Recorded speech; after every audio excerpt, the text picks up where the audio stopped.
Everyone should be met with a screen, just informing them of that. I want to thank everyone for coming. It's 7:37, and today is June 8th, which is a Thursday of 2023. I want to thank everybody who's here so far for making the City Island Rising meeting and for joining us tonight in a virtual setting to help build community. As I said earlier to some of the people here for the social, we are virtual tonight as a result of the air advisory warning that the City Hall put out earlier. So out of respect for everyone and out of respect for everybody's health, since we're all being advised to stay indoors, we figured it would just be easier to get on Zoom than ask everybody to schlep out to the coffee shop and be out, for periods of time. So I want to thank everybody for taking the time to join us here today. For those of you who don't know who I am, even though my name is on the screen, I will repeat it again. My name is John Doyle, and I'm the president of the board of City Island Rising. I want to thank everyone for coming out again today. And we are joined by a few of our board members. Kim Woodruff is on the line. Hello, Kim. We also have Louisa Benedetto, who's on with us as well. And I know a few others are texting me, so I know they're in the process of joining. So I just want to kick right off. We do have an agenda for tonight. It's on Google Docs. There should be a link in the chat. This is just kind of to keep our conversations, at least in the beginning of the meeting, focused. If there's something you'd like to add, just either private message Kim or myself, or just keep your hand raised. And what we will do is we will take a break and we will call on you, because this is not about one person speaking. It's about building community and taking action on things. To that end, I just want to start the meeting by acknowledging some of the good work that's been going on. We did a Narcan training, which is an naloxone training, last month. About a dozen people attended, people from City Island, people from off City Island. It was a very informative. There's 12 more people now who have Narcan kits in the community, and 12 more people who can administer life-saving aid when they need it. We have some Narcan kits. If you know of somebody who's suffering from addiction, we can make sure they get it. We can also, we applied and received a bunch of testing kits for fentanyl. So if there is somebody who's dealing with, drug addiction, the most important thing we can do right now is make sure that there's no fentanyl in whatever, they are using, and give them the tools they can to, practice harm reduction. So, we are committed to that as an organization, and we can give these things out. So if you know of anybody who's in need of these things, please reach out. Let's do what we can to save lives. We lost someone recently, and we don't want to lose any more people on the island or off the island or anywhere. We want to, do things we can to make people healthy. We also, on a much lighter note, over the weekend was the Chamber's Street Festival for crafts and whatnot. We were out there tabling. Millie from our board, David Diaz, Louisa Benedetto, and myself. We got a wonderful reception. We were out there with the Bronx Bound Books Mobile, so they were more of a hit probably than we were. But we were able to give out information about the group. We were also able to get dozens of signatures for our Pro Ferry petition. So we are now much closer to about 1,500, which is a wonderful position to be in, because we have the almost 1,100 online, and then we have several hundred hard copies. And we are in the process of a letter to the editor campaign for a widely read publication. And so that will kind of extol some of, more of the pro ferry points that we've been making to our elected representatives, as well as our, our fellow neighbors, because, there's always sometimes fear and apprehension about new things. And the best thing we can do is meet it head on and quote directly from past studies that have been done and do what we can to help move the neighborhood forward. To that end, because the environment has been kind of, and climate change have been central to our cause, and no better example than us all meeting here on a Zoom, because there is an air quality alert from the Canadian wildfires. We are going to be doing a stop and swap on City Island in the month of July. It's probably going to be July 8th at Hawkins Park. We've applied for a permit. We're just waiting for the final approvals. So just be prepared. You're probably going to see something coming out from us on that.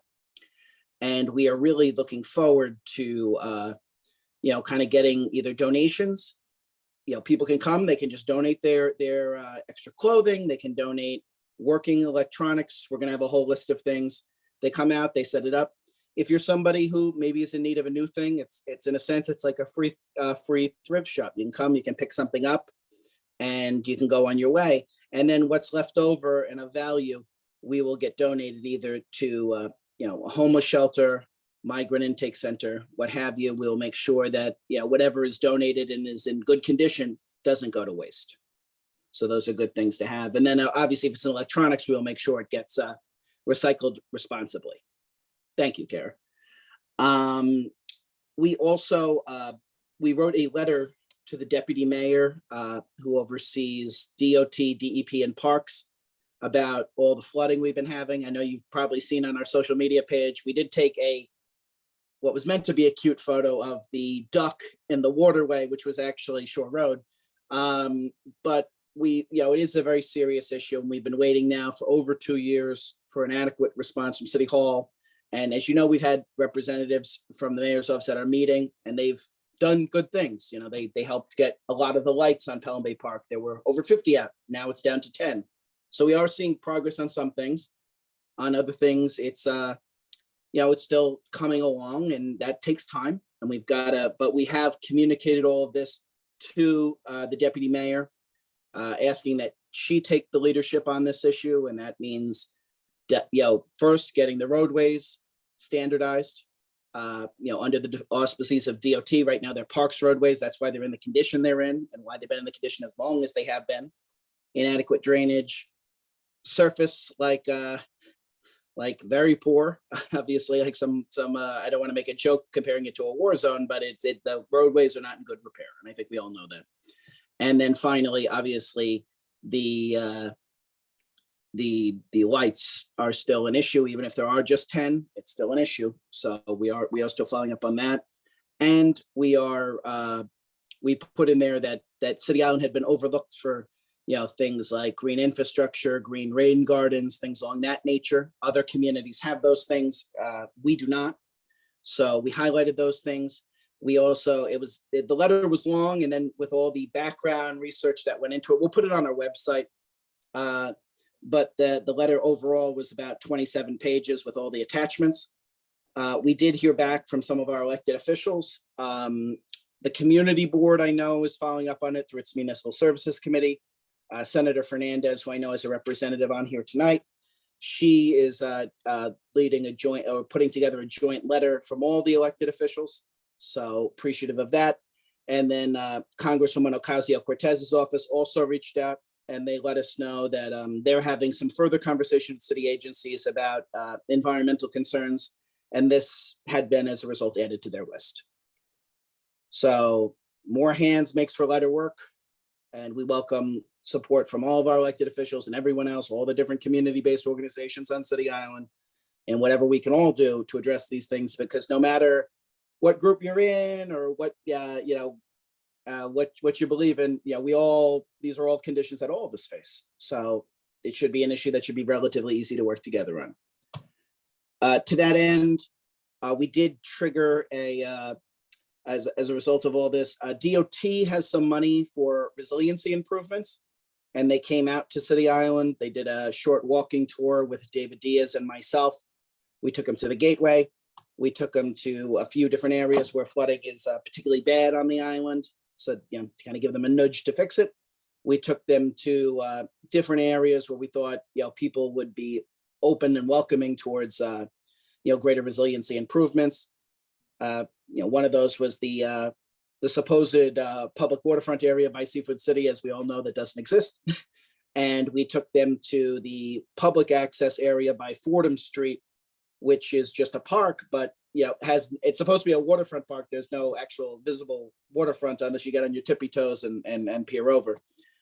So we looked at all of that, and it was I think a fruitful tour. Again, they're getting a lot of grant money coming in. This is from the Inflation Reduction Act. This is from the bipartisan infrastructure bill.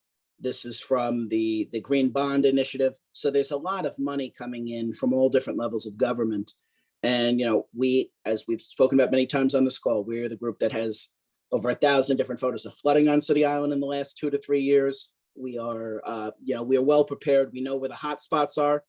And pretty soon we'll be the first group with a flood sensor, so that, this is going to be better measured by Sea Grant New York. So we are doing everything we can to call attention to this issue. And I think the DOT walkthrough is just another example that agencies are starting to take this seriously. To that end, we also had a meeting with the New York Restoration Project. They fund a lot of community gardens. We had at one point, as we all spoke about on this call, we had a site that we considered strong for a community garden. It's less feasible now that we brought out New York Restoration Project, but we're going to be reaching out about some of the other possible locations and trying to make the best case we can that City Island is a neighborhood, that would benefit from such an effort, and whatever New York Restoration Project could do to help us with that, I think would be very helpful. So if you have sites you think would be good, again, they would need to be willing to supply them over. And, obviously New York Restoration Project, we're trying to figure out how that would work with insurance and things along that nature. And if there would be some sort of what the transferring document would be. Would it be, a no-cost lease? How would we work this out? There aren't many city-owned properties on City Island, so it lends itself to complications. We did have somebody who was looking to do their side yard, and that's what we went and saw. The side yard is big by yard standards, but small by probably what you need for a community garden standard. So it really didn't fit. So we're fleshing out 2 other possible sites, but any good rationales you have for why you think City Island is a community in need of this service, please email us, City Island Rising, all one word, no dots, no anything, @gmail.com. Could be very helpful to that end. We also have the Bronx Chambers going to be coming out here next week for a site visit. This will be part of a possible effort with artists, and to bring artists here and have them have a working space, which they would showcase their art. It requires a landlord to be on board with it. So this is part of a larger conversation. But if you'd like to be a part of this, you can feel free to reach out. We'd love to have you as a part of that effort. And, that's important. Finally, and this is, it is what it is. It's rather grim news. I know there have been 2 kind of high profile accidents on the Avenue. One, obviously, a delivery worker was struck. He's not killed. He's just recovering, thankfully. But, it is still sad that happened. So we are aware of that. I reached out to the 45th precinct to find out what the cause of that may have been. And then the private sanitation trucks. If you live on the Avenue like I do, you're probably familiar with these trucks. They kind of operate like it's the Wild Wild West in terms of traffic details. They swing dangerous U-turns. They speed through red lights, things along that nature. There was an accident in front of Ohana, I want to say almost a month ago. So we have that information as well. And we've sent it over to DOT because what we really also need is a speed camera on the other side of the street. Because what we're dealing with is that if you come down City Island towards Johnny's Reef, I'm gesturing here like you all can look out my window and you can't, so my apologies there. But if you do that, no matter what time of the day, 24/7, a speed camera clocks you, and it serves as a deterrent. It's been shown to. But on the other side of the street, there's nothing. And so we need another speed camera. It would have to be within a quarter mile of the school, is the way the current laws are written. And we have been pushing, if they ever lift the cap at the state legislative level on red light cameras, we have asked that City Island also be considered for a red light camera as well. So, even though things are slow moving in that regard, they are things that we are documenting, and we are putting forward to the levels of government that have something to do with them. Does anyone have any questions on anything we just spoke about? Okay. Under old business, the Adopt a Block / Adopt a Basin program. This we've allocated $1,000 for this program. What it is you're going to get, if you live near a if you live near a basin, a catch basin where the rainwater goes on the island, ideally we just have to live near it and agree to maintain it for a year. We will give you a broom, a dustpan, a garbage picker, a hedge trim cutter, garbage bags, gloves, everything you'll need in order to maintain that. And our goal is, we've asked Home Depot to at least match what we've asked for, if not possibly exceed what we've given to this. So our goal is to have 20 different Adopt a Basins all throughout the avenue. And over the last month, I've had 3 or 4 different phone calls with Home Depot on this, and we had to fill out a application of sorts. So we're just waiting on a decision. Hopefully that'll be in the next week or so.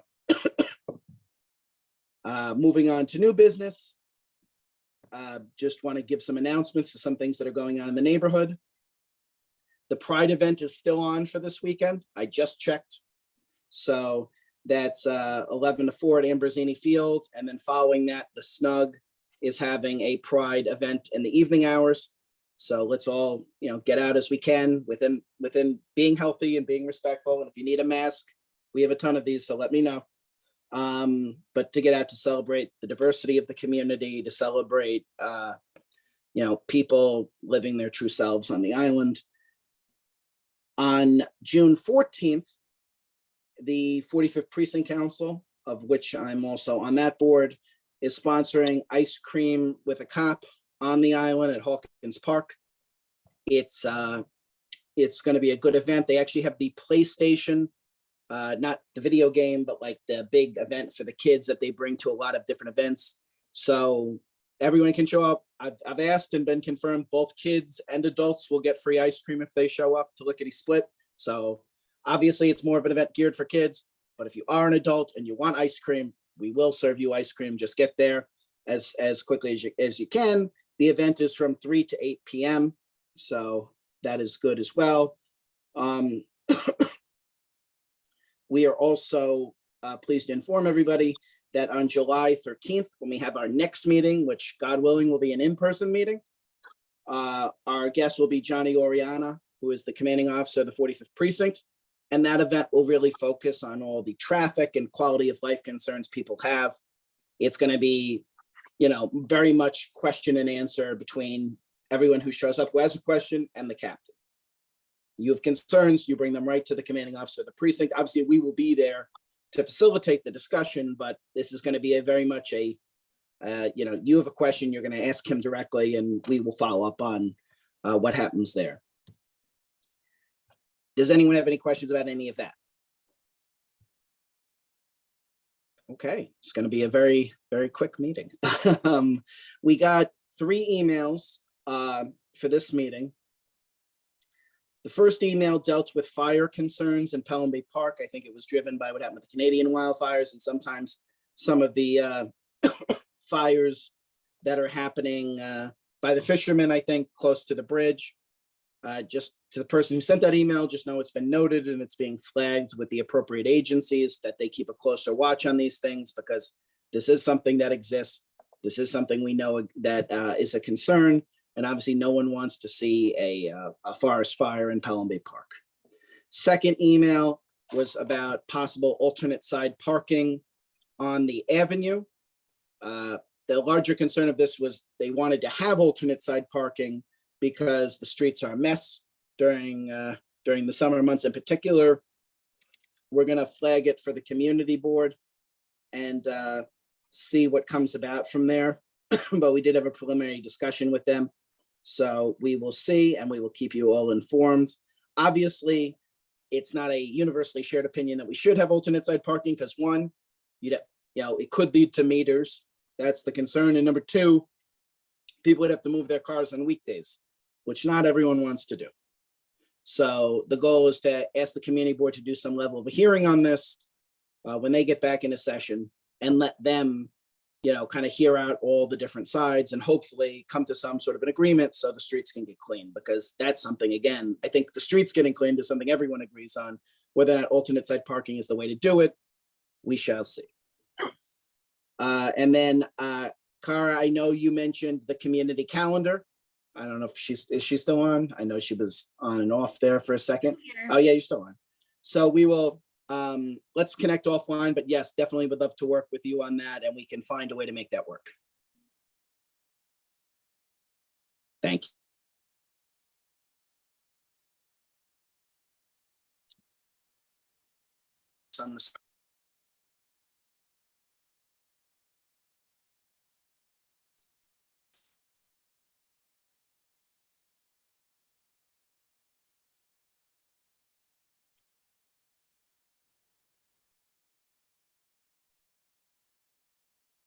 Like you're frozen, John.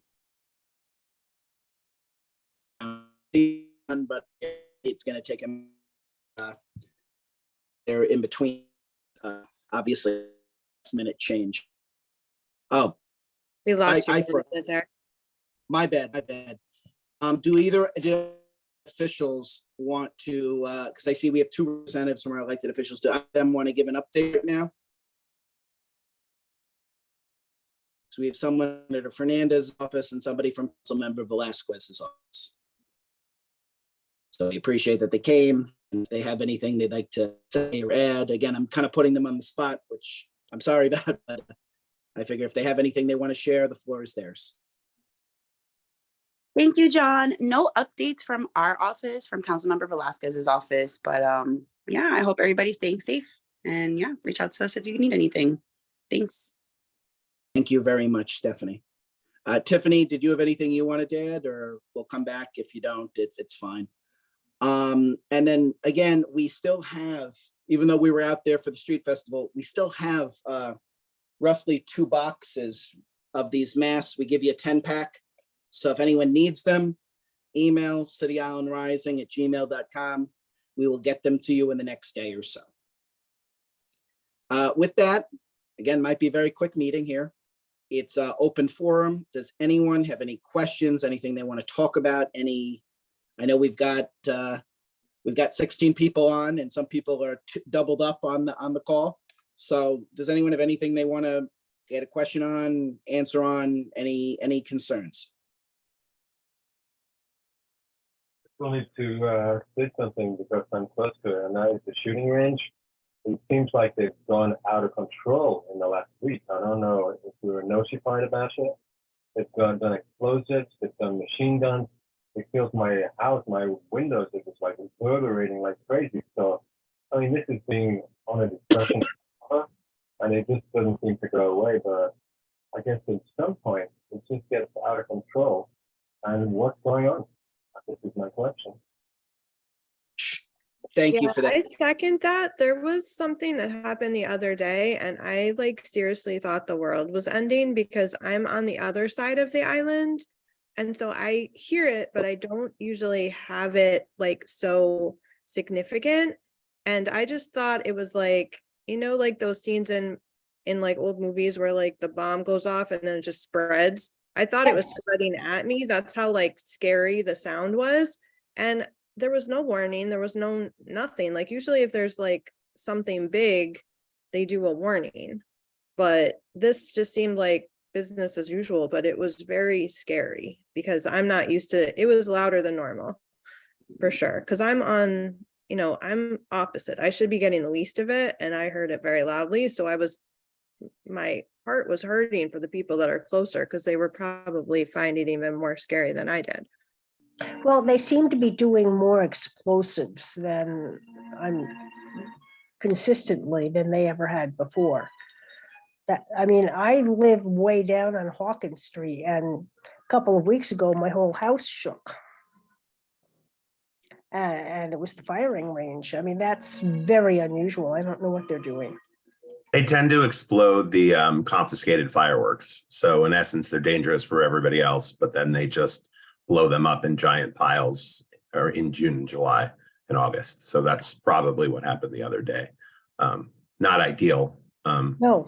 And that's their solution. So So thank you for that, Dan. And I did actually, someone did actually email over a video of the explosion. So there was a notify NYC that went out about a controlled demolition.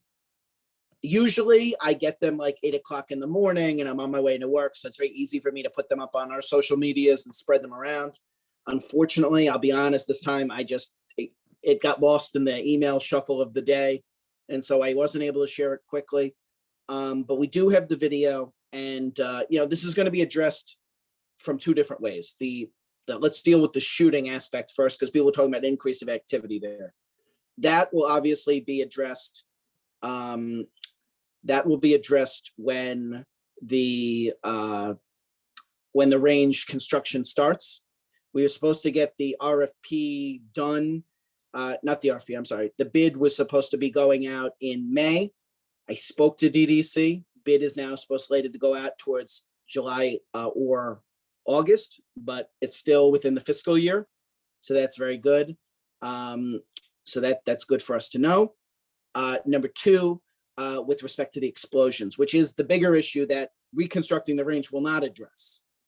And, we are still working with our state legislative partners on that, because that's going to be hopefully state legislation that comes in.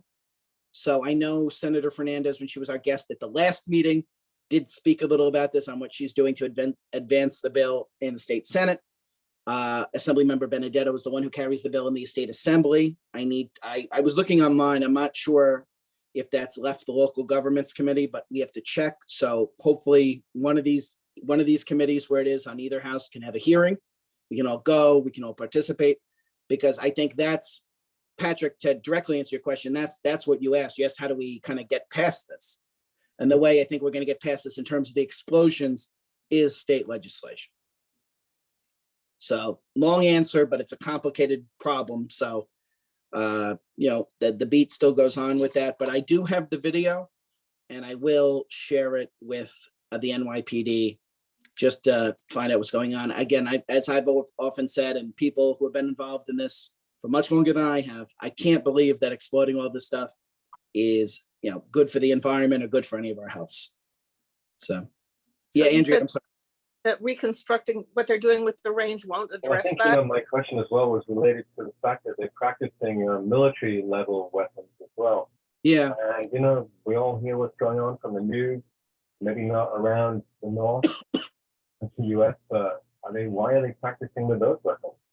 Are they still necessary? And they just keep going and going. It goes on, seems like forever. So they're Yes, practicing I mean, some I've heavy been on duty conference calls where I had my window. Actually, you're muted. Yeah, hold on one second here. So a few different questions there all came out at once. So the military weapons I can ask about, if the range, again, they're trying to enclose the range to 86%. Will that dramatically reduce the noise? Yes. Will it completely reduce the noise? Probably not. Andrea, to your point was the explosions. Were they supposed to be addressed by the reconstruction? As of right now, the answer to that is no. That's why we're pursuing the state legislative option. Okay, so they explode them in a different place, or they're just, I believe the legislation calls that they would have to fully contain the bomb detonation area, and that there would be a health so the study. bomb detonation area is very separate from the ranges, from the shooting ranges. They're in the same facility, but if they reconstruct the range, there would be no change to the bomb detonation / what they're doing right now. That's not going to change. The shooting aspect of it, including the military weapons, you would see a reduction in that. So I'm trying to be detail specific here, because I don't want to give anyone the wrong answer, and this all goes online and is recorded. But the explosion aspect is why we're working with the state to try to do legislation. The shooting aspect of it, this is why when the city budget, we're going to reach out to the council member and the comptroller and everyone else to make sure this continues in the budget. But the fact this is going out for RFP these in the next few months is a very, very good sign. It will continue in the budget, right? Because we don't want them to do what they did after Hurricane Sandy and, for lack of a better term, pull a Houdini with the money. That is what happened in 2009, 2010, 2011, 2012. So this is where we are. We're in a much better position because, again, we're getting down to the bid going out, which is where we need to be. And that'll happen this year. But again, the explosion aspect of it, that's why we're taking this alternative route to address that. Rodman's Neck, always a source of contention, understandably so. Does anyone else have any other questions? Well, I've been trying to reach Senator Fernandez's office, and is Tiffany actually here? I see her on the call, and she did text me. Hold on one second. I'll Oh yeah, I'm here. My oh, bad. I'm sorry. I had spoken to you at the last meeting and emailed you and just put something in the chat today, trying to get in touch with her to discuss some legislative concerns. And nobody's gotten back. Some way to expedite that, I would really appreciate it. I'll bring it back to my coworkers. I don't understand what happened, but all right. No problem. Tiffany, thank you for joining us as well. Is there anything you'd like to give any sort of update from the senator? Our main update is we're going to have a family day on June 24th, from 12 to 5 at De La Rosa Boyd Triangle. The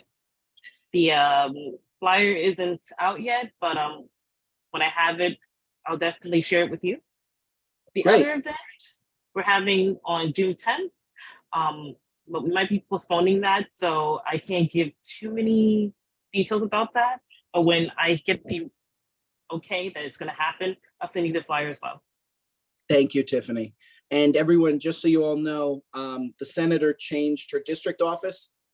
She had inherited the office from Senator Biaggi that was in Riverdale, and she moved the office to Throgs Neck because the district lines had changed, which is a little bit of a win for us because Throgs Neck's a lot closer to Riverdale than Riverdale. So, you know, it's on East Tremont. Tiffany, do you want to give the address? Yeah, sure. My bad. Okay, so the address is 3853 East Tremont Avenue. It's going to be the cross section of East Tremont and Schley. So, yeah. Great, great. So right down near the library and everything. Okay, does anyone else have anything they'd like to mention before we wrap the call here? We do have time. Okay, all right. Well, this was a short meeting, but I want to thank everybody for coming out. If anyone has any concerns, feel free to call or email or message us. Our website Actually, is, go ahead, I'm sorry. On, you got a second? Yeah, sure. Sorry, I spaced for a second. So just real quick, there were, without going into a whole song and dance, there were 5 pride flags that were put up on the avenue for Pride Month, 4 of which were aggressively, unceremoniously ripped down. If anyone wants to sort of be supportive of the cause, you should just swing by the Pride event this weekend. Sort of the reboot is just going to be to have people eventually sponsor flags, because people who have hatred are always going to have hatred, and it's not going to make a difference. So we should just put up more flags, and that's probably the best way to deal with it. So if anybody wants to partake, just swing by and talk to anyone hosting the event this weekend, and it would be helpful. That's all. Thanks. Thank you, Dan. Sorry. Yeah, I mean, it's not my, it's not my, there are several people that were involved. It's not my project, but I'm in support, obviously, of supporting your friendly neighbors. So we should all do that together. That's all. Yeah, thank you. Thank you, Dan. Okay, last call before we close the meeting. Does anyone else have anything they'd like to say or add? All right, thank you, everybody. And we'll see you all in July in person, probably at Clipper Coffee with the captain. Thank you. Okay. Thank you very much, John, for all you do. Oh, thank you. Bye-bye. Thank you, John. Good night, everyone. Stay Good night, safe. everyone. Good night.